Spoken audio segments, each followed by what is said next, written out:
عظيم مرحبا بكم. اليوم بالطبيعة تلعبت جورني في البطولة الوطنية. نادي سفيكسي كان انتصر على نادي بنزرتي، نادي رفيقي كيف انتصر على اولمبيك سيدي بوزيد. لكن بداية باش نحكيو على الاشكال اللي صار معناها مسلسل تأجيل مباراة الترجي والنجم الساحلي. الحقيقة معناها من الجانب القانوني معناها زوز فرق معناها ممكن عندهم الحق. الاشكال الكبير معناها هو في الوضعيه يعني القانونيه للجمعيات في تونس. الجمعيه ما عندهاش حق تملك تيران كيف الرا والترجي والفريقي ما عندهمش حق معناها يكون عندهم تيران ملكهم.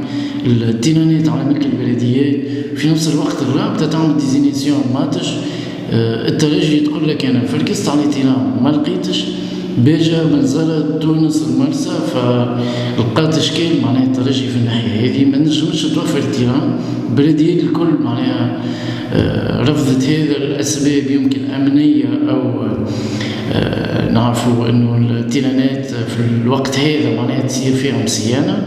وكل جمعيه تقول لك انا عندي تيران باش نلعب فيه معناها الفريق نتاعي معناها ما فهمش علاش باش نعطيه انا الماتش كيما الترجي ليتوال اللي هو كلاسيكو معناها يكون سخون شويه معناها ينجم يقلق حتى المدينه اللي موجود فيها الملعب. الترجي تقول لك انا نجم نلعب بجمهوري ما فهمش علاش انا نتعاقد ما نلعبش بجمهوري، وهذا حق بالطبيعه للترجي. ليتوال تقول لك انا الترجي في الوضعيه الحاليه لي ريزولتا ماهمش هموم. جلسه عامه للترجي شفنا معناها رئيس الترجي سيد حمدي المدب اللي قال انه الترجي ما عادش يقبل يلعب من غير جمهوره، وطبعا من حقه معناها كرئيس نادي يدافع على الجمعيه نتاعو. يقول لك انا كجمعيه ما عنديش الحق نبني تيران قانونيا، الجمعيه ما عنديش حق تملك.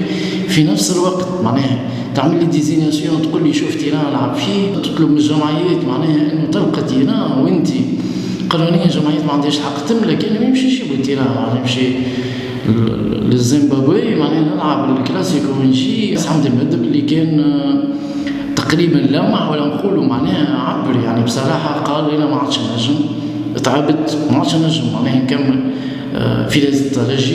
قال ما عادش نجم وحدي، وكان الحقيقه معناها عطاه فكره لو يلقاو لها معناها جمعيات الكل معناها قول هنا نداء ولا الفكره هذه معناها لو توصل للجمعيات الكل يكون فما مجلس اداره يلقاو له غطاء قانوني. خاطر احنا عندنا اشكال معناها على المستوى القانوني في الجمعيات. ما الترجي تلقى عندها عجز ب 12 مليار باش يدفعهم حمدي المدب، وممكن من يبدا اليوم يحكيوا على شيء نتاع 120 مليار معناها دفعوا حمدي المدب للترجي. اذا هذه الجمعيه الاولى اللي تبيع معناها تبيع بالمعنى انه تشارك وعندها دي سبونسور والبوتيكات نتاعها تخدم وقاعده تدخل في فلوس الترجي، ومازالت كي صحت مع تيليكوم معناتها كونترا جديد اللي باش يكون فيه معناها تقريبا 15 و 17% مداخيل البوس ترجي للترجي معناها، والبقيه يمشيو للتونسي تيليكوم.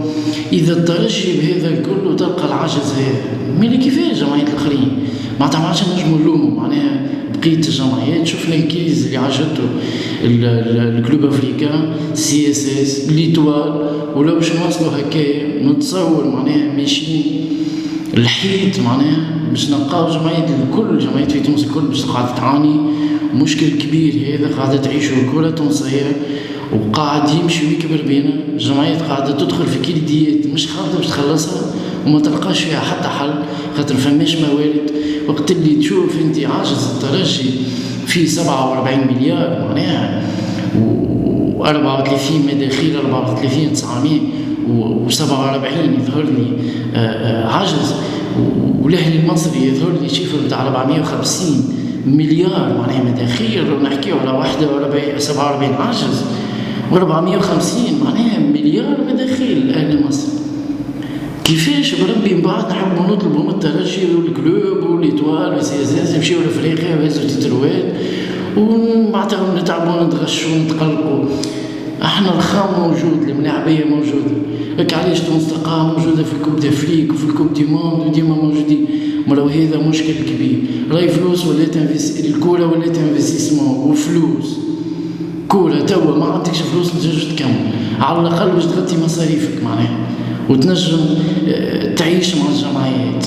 احنا لا عائدات تلفزية لا جمهور، بربي جمعيات ماشيين معناها شنو مطلوب منهم أكثر من هكا. جمعية الصغار والكبار سيرتو الكبار لأنه مصاريفهم كبيرة ومطالبين معناها بتتروات ومطالبين برشا حاجات. العائدات التلفزية للجمهور فما حد شيء معناها فماش مدخلين. هي حاجة دي تحلها تقول باش تدخل منها فلوس تعمل انفستيسمون يقول لك لا قانون ما يسمحش. ايش يعملوا من الجمعيات؟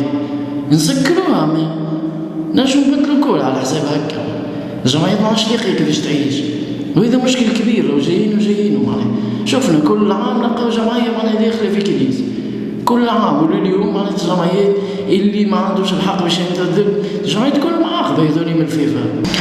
تونس في مجموعة غامبيا البنين زامبيا كأس افريقيا للأمم للأواسط اللي باش تتلعب في مصر من 18 فيفري حتى 14 مارس.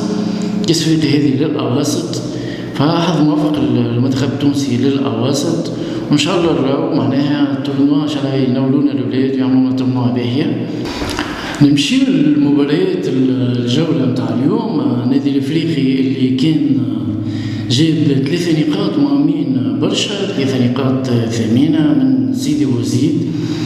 النادي الافريقي كان انتصر 1-0 عن طريق نادر الغندري بعد مخالفة معناها تلعبت وكان في الدوزيام بوتو معناها نادر الغندري كيما تراو في الصورة وسجل الهدف الوحيد معناها للنادي الافريقي. النادي الافريقي كان ضاع فرص عن طريق خادم مقرب وكيف اولمبيك سيدي بوزيد معناها كان الحقيقة معناها قريب انه يعدل معناها سيرتو دي بالاريتي ممكن ما قلقش برشا معناها اولمبيك سيدي بوزيد اليوم النادي الافريقي. وبالتالي النادي الافريقي معناها يصبح معناها في المركز الخامس. وقلنا مرة أخرى النادي الافريقي مطالب 2 فيكتور اخرين معناها باش يبقى روحه موجود في الأربعة الأولى. النادي الافريقي يبعد نقطة وحيدة على مستقبل سليمان. 8 نقاط النادي الافريقي مقابل 9 لمستقبل سليمان. يكفي انتصار النادي الافريقي بما انه منقوص من المباراة باش يبقى روحه موجود في الأربعة الأولى. بالطبيعة هذا يتعثر معناها المنافسين المباشرين. كيف السي اس اس كان انتصر على نادي رياضي البنزرتي 1-0 عن طريق اسماعيل دياكيتي من كورنير معناها تلعب دوزيام بوتو كيما تراو. وكان اسماعيل دياكيتي معناها قالوا الكرة معناها في الدوزيام بوتو حطها معناها في الكاج. سي اس اس كيف معناها قلنا كان في قاع الترتيب ونعرف في الدور هذا معناها اللي فيه المجموعتين معناها يكفي انك تربح 2-3 ماتش تلقى روحك قريب معناها في الترتيب. نادي الريسويكسي بعد الانتصار هذا لو ينتصر معناها في المباراة الجاية باش يكون معناها موجود في الأربعة الأولى. فيديو متاعنا اليوم فات بسامة فيديو جاي إن شاء الله.